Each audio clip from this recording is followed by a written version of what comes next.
The boardroom, where ideas come through. The boardroom, power your idea. Learning how to overcome sales objection is a skill that we all, as human beings, must practice every day, no matter your profession. Sales objection happens when a buyer indicates that they are not ready to buy your product. If you are experiencing that, or you've experienced it in the past, don't worry. This episode will expose you to how you can confront an objection in a sales presentation and ultimately help you make your sales. Welcome to the boardroom. Moses is my name. If this video appeals to you, please subscribe and hit the notification bell.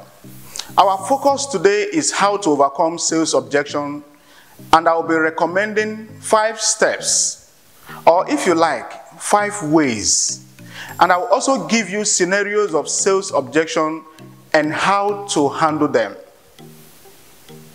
Now, to overcome sales objection, these are the things you need to do. Number 1, active listening. Listening is an important skill in all areas of life. Whether you are supporting loved one going through health problems, whether you are dealing with colleagues, or whether you are communicating with your spouse.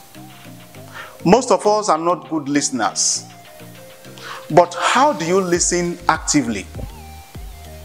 I will tell you some of the ways you can listen actively. Very important. You have to maintain eye contact with the speaker throughout the conversation. That's a signal that you are listening.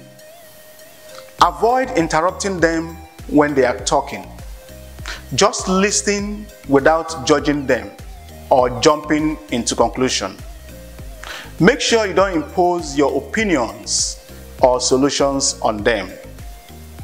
Another thing you want to do to prove that you are actively listening is to repeat back what you hear. How to overcome sales objection number 2. Validate your prospect concerns. What that means is that whether or not those concerns seem like a serious issue to you, make sure you acknowledge them as reasonable concerns. Number 3, ask follow-up questions. After listening, after validating his concern, now you want to know what's next. So you ask follow-up questions. For instance, you ask things like, how much are you willing to spend on our offer? What is the cause of your concerns? Those are follow-up questions.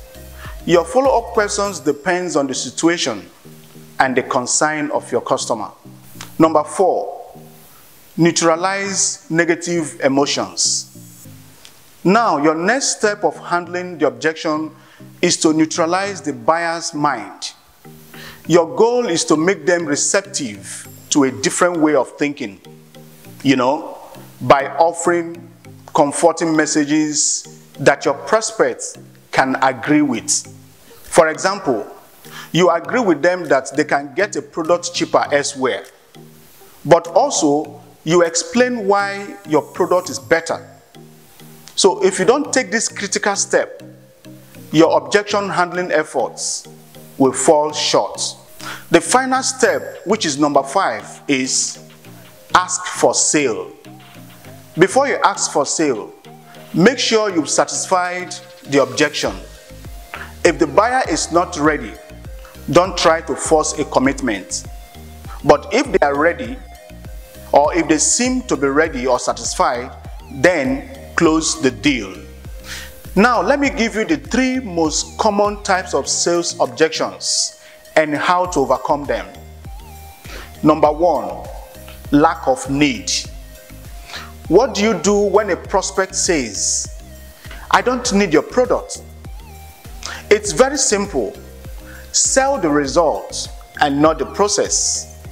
Focus on adding values.